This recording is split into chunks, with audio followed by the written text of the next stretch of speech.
Good morning, ladies and gentlemen. Welcome to your favorite show, Who Wants to Be a Millionaire? I am your one and only host, Sherilyn Pumaras. Today, many of us use mobile access to the internet to communicate in real time across the globe, to access business and government services online, to shop, view, read, explore, and even stimulate physical interaction. So our topic for today's game is mobile and wireless technology. We now welcome our players for today. They are the students from Benguet State University, currently taking a Bachelor of Science in Development Communication. Let's all welcome Miss Janine Docalas, Miss Kimberly Lubeda, and Miss Lovely Ann Bergonia. Players, handa na ba kayong umupo sa ating hot seat at manalo ng 1 milyon? Yes, bossing. Okay, good luck and let the game begin. I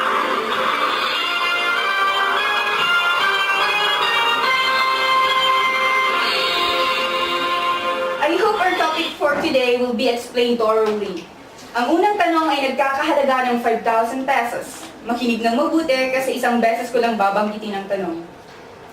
Question number 1. It refers to the devices that are both transportable and offer immediate access to information. Ayon sa aking nabasa, ang sagot sa tanong mo ay mobile technologies. Is mobile technologies your final answer? Yes, boss. Your answer is correct. Among the characteristics of mobile devices include the portability, flexibility, simplicity of use, and their unique ability for integration with other technology systems. At dahil dyan, meron na kayong 10,000 pesos. Next question. According to Pinola, these technologies refer to all sorts of technologies and devices that transmit data over air rather than over wire. Ayon sa aking nabasa, ang tawag dyan ay wireless technologies. Kasama dyan ang cellular communications, networking between computers with wireless adapters, and wireless computer accessories. Is that your final answer? Yes, bossing. You're correct. In addition, without wireless technologies, mobile technologies may not become effective. To put it simply, wireless technologies are technologies used to achieve mobility, and mobile technologies according to SAR. Okay, here's the next question. What are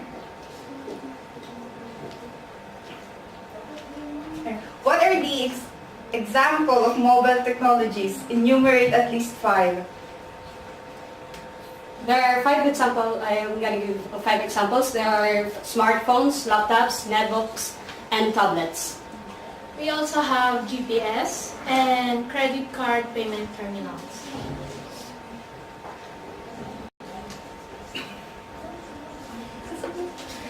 Is that your final answer? Yes, bossing. Everything you said are correct. Let's continue then. What about wireless technologies? Give at least 4 examples and its brief description. If you can answer it correctly, you will earn 50,000 pesos and your money will be saved. For example of wireless technology, satellite communication and wireless networking. These technologies connect. In wireless technology networking, technologies connect multiple computers, systems, and devices together without requiring wires or cables. Doon naman sa satellite communication is spread all over the world, allowing users to stay connected virtually anywhere on the earth.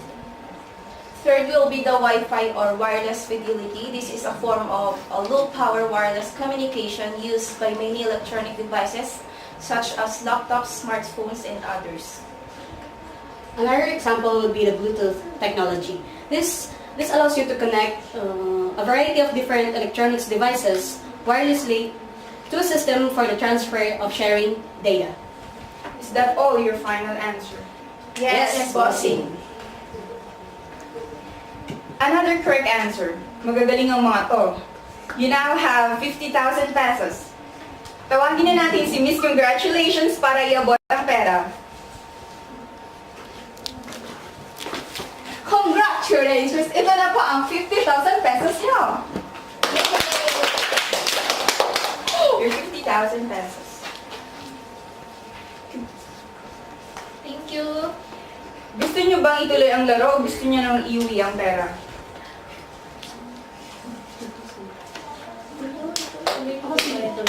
Tuloy po, boss. Ang kaya pa. Okay.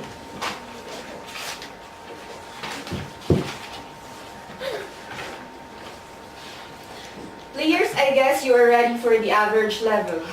Here's the next question, worth 100,000 pesos. What are the benefits of using mobile and wireless technology?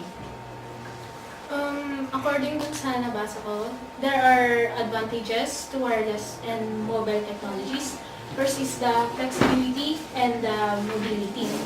In flexibility, this is because of the fact that system can be installed and reconfigured at minimal cost with minimal disruption. In mobility, in a way that people can connect to the internet around the world without the need to be physically present in an office. Is that your final answer? Yes, boss. Talaga namang magagaling kayo dahil lahat ng mga sinabi nyo ay tama.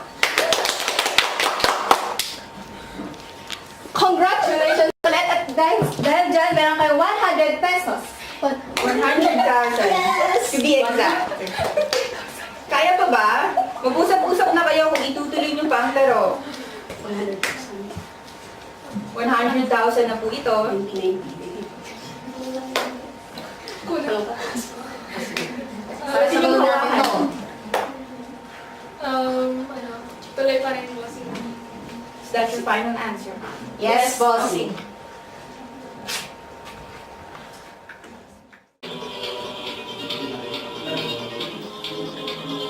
Before we proceed to the difficult level, may I call on President of ICT 4D Marifet Umongan and Professor Nelly Tanglib to share information about NGOs' use of mobile technology for social change.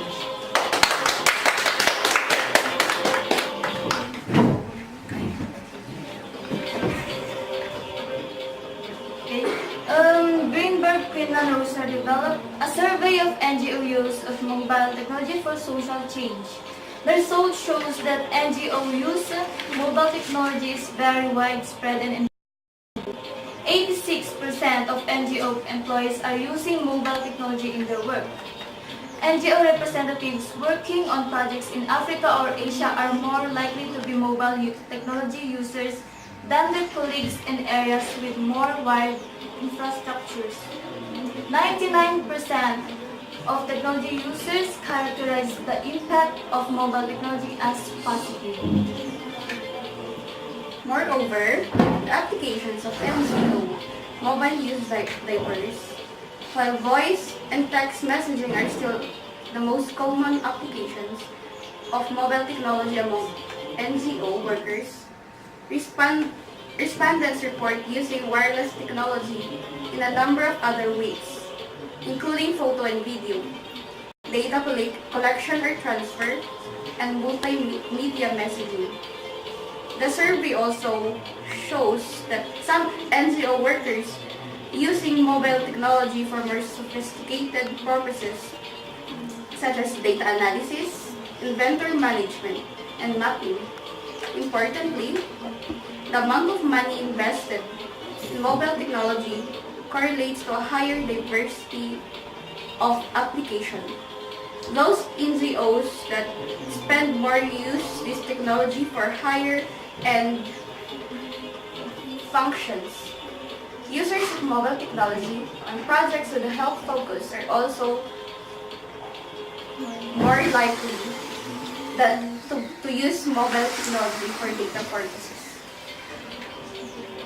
Also, the survey reveals that the key benefits of mobile technology for all NGOs include time savings, the ability to quickly mobilize or organize individuals, reaching audiences that were previously difficult or impossible to reach, the ability to transmit data more quickly and accurately, and the ability to gather data more quickly and accurately. Not surprisingly then, 76% of NGO users said they would likely increase their use of mobile technology in the future. Thank you very much, Ma'am Marife and Ma'am Nelly, for sharing your time and knowledge. Those information are very useful. Thank you once again.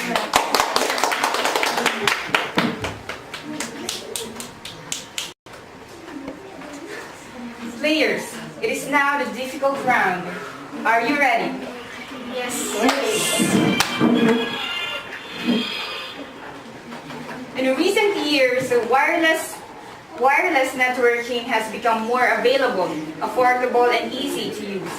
Home users are adopting wireless technology in great numbers.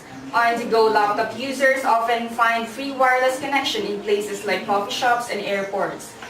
If you're using wireless technology or considering making the move to wireless, you should know about the security threats that you may encounter. Here's the question.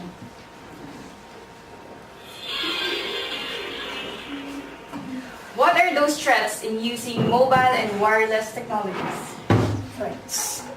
According to what we have researched and discussed in our class, there are several threats of using mobile and wireless technologies. First is the piggybacking. If you fail to secure your connection to your wireless network, anyone with wireless enabled computer or phones can, with range of wireless technologies, can access point and can hop into your connection. So they can share using your internet connection or your wireless. The typical under broadcast range of an access point is 150 to 300 feet. This outdoors can extend to 1,000 feet. And so your neighborhood closely settled in your house. If you live in an apartment or condominium, they can actually and easily access their internet, and they have the great potential to share with your internet connections. First is that piggybacking, and second is the wire driving. It is a specific kind of piggybacking too.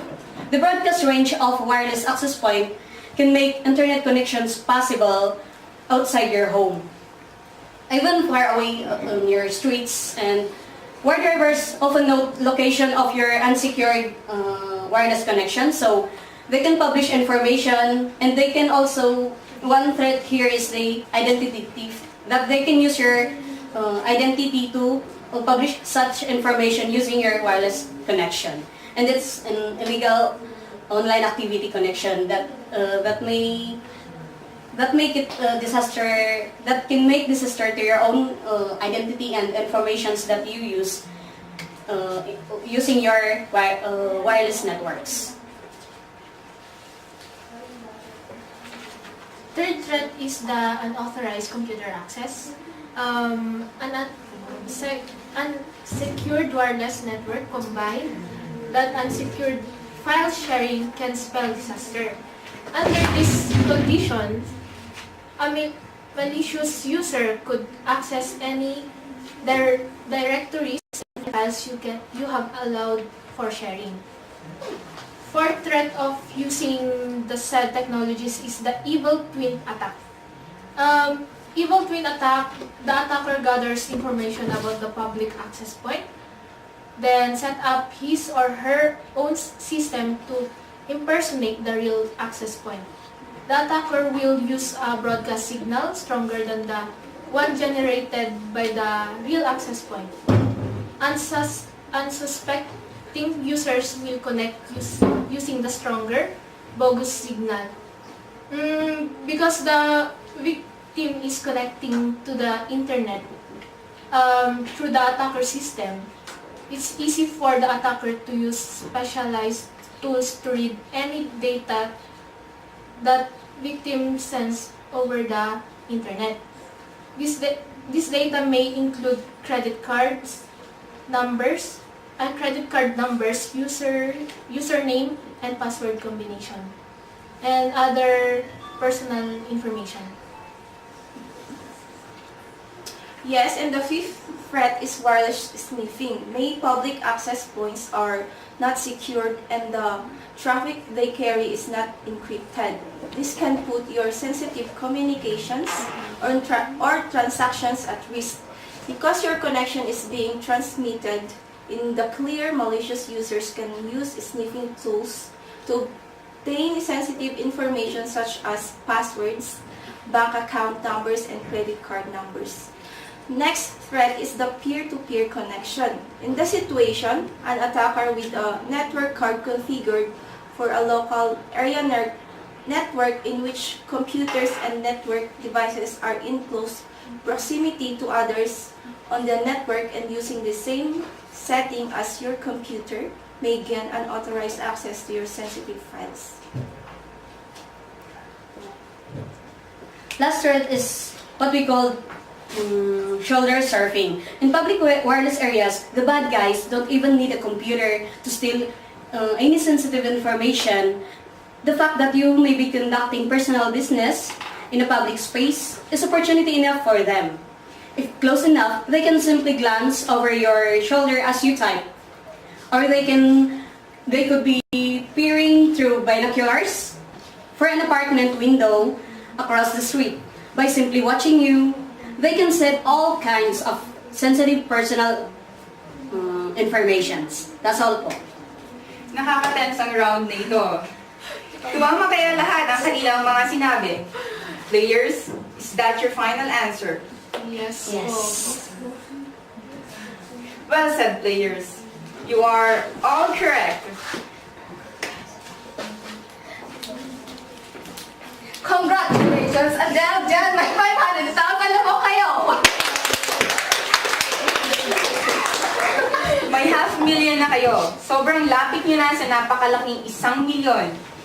Gusto nyo bang ituloy ang inyong laro? Paalala ulit. Kapag tinuloy nyo at mali ang inyong kasagutan, babalik ang pera ninyo sa 100,000 pesos. Mag-isip-isip na kayo. At pag nasagot nyo ng tama, ay makukuha nyo ang 1,000,000.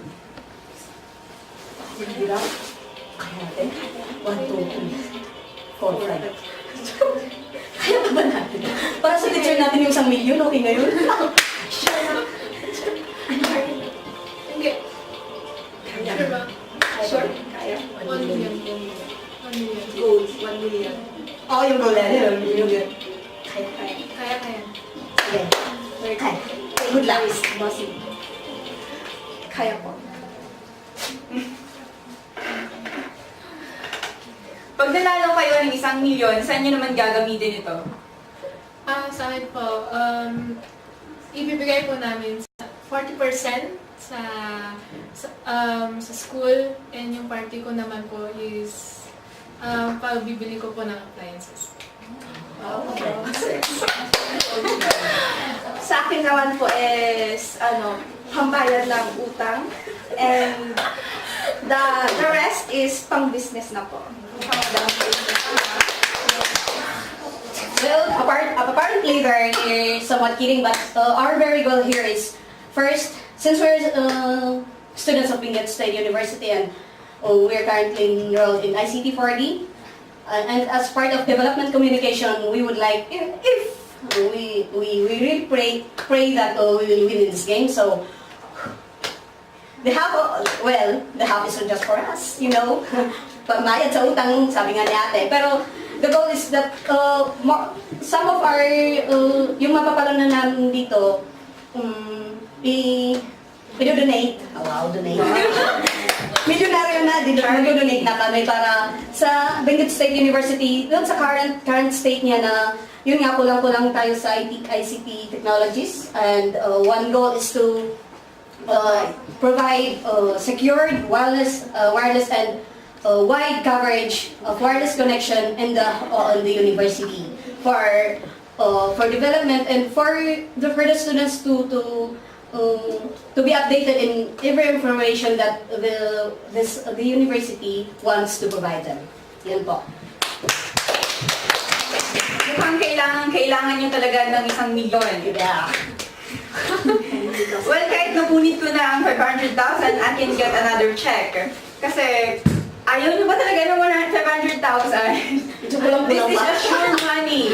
Iuwi nyo na ng sigurado yon. Madami nang mabibilang 500,000. Are you still going to continue? Napunit mo na, continue na.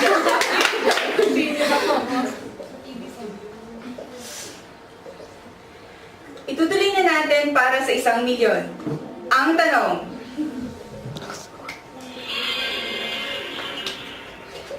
after enumerating the risk of using mobile and wireless technologies, what then are the things you can do to use these technologies safely and especially to protect yourselves at home and in public? Give at least 10 tips. Your timer starts now. First po is to make your, kasi nga yung first piggybacking. So, you need here to secure your wireless connection. You have to, first, you need to, in your home, if you have this wireless connection, you need to know, you are the one who knows, who need to know that you have the wireless connection.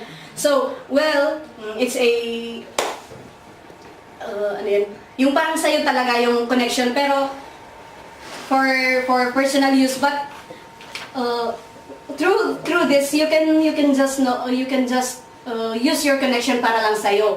And here is the through this technique is called the service set identifier. It is used for ito po yung security na ginagamit natin para ma-secure mo yung wireless connection mo. Tapos dito, pwede mo siyang, you can encrypt your data to change so that piggybackers and wire drivers cannot connect to your internet connection. Yun po. Thank you, Kimberly. Fourth thing to do is change your administrator password. Your wireless access point device likely is shipped with the default password. Default password for various manufacturers are widely known and can be used to gain unauthorized access to your network. But sure to change your administrator password to one that is long, contains non-alphanumeric characters, and does not contain personal information. For example, is birthday. And next is, if your wireless access point does not have a default password, be sure to create one and use it to protect your device. Fifth is to use file sharing with caution. If you don't need to share the directories and files over your network, you should disable file sharing on your computers.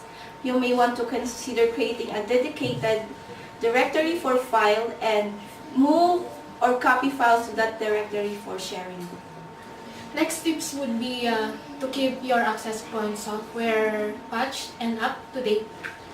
From time to time, the manufacturer of your wireless access point will release updates to the device software or patches to repair bugs. Be sure to check the manufacturer's website regularly for any updates or patches for your device's software. And to check your internet provider's wireless security options, your internet service provider may provide information about securing your home wireless network. Check the customer support area of your provider's website or contact your provider's customer support group. Another tip to use mobile and wireless security is to connect using a VPN or virtual private network. Many companies and organizations have their own VPN. VPN allows employees to connect securely to their network when away from the office. And here, next is to what you do or what you watch online. Because you are likely to have unencrypted network connection when you use a public wireless access point. Be careful of what you do online. There's always the chance that another user on the network could be monitoring your activity. And lastly, we should be aware of our surroundings. When using a public wireless access point, you should be aware of what's going on around you. Are others using their computers in close proximity to you? Can others view your screen?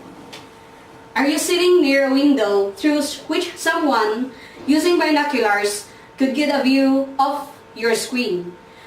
If any other conditions exist, your sensitive data might be at risk. You think tama ang inyong mga sagot? Yes po. Is that all? Your final answer? Yes, bossing. Final. Congratulations, students. You've done a great job. Let's see if your answer is correct. May we call on again, Miss Congratulations?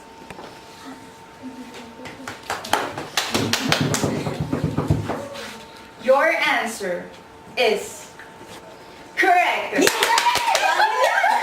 Congratulations! You have won 1 million pesos!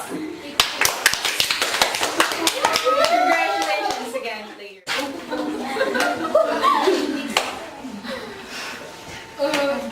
Dahil po nanalo tayo, pwede po bang bumate? Sure.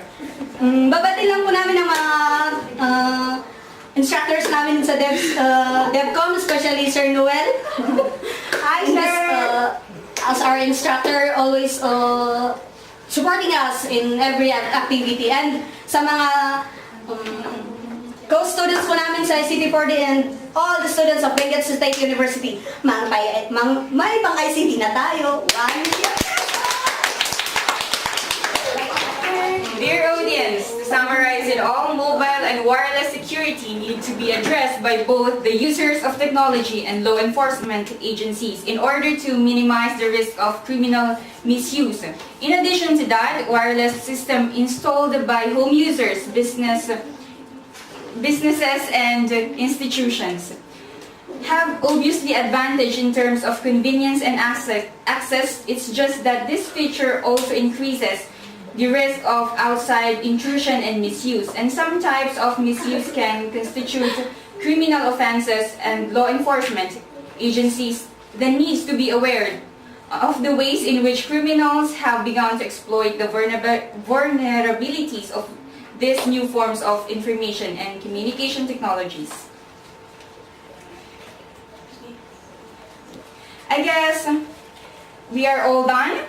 Thank you for your time and your sharing your knowledge. Congratulations again.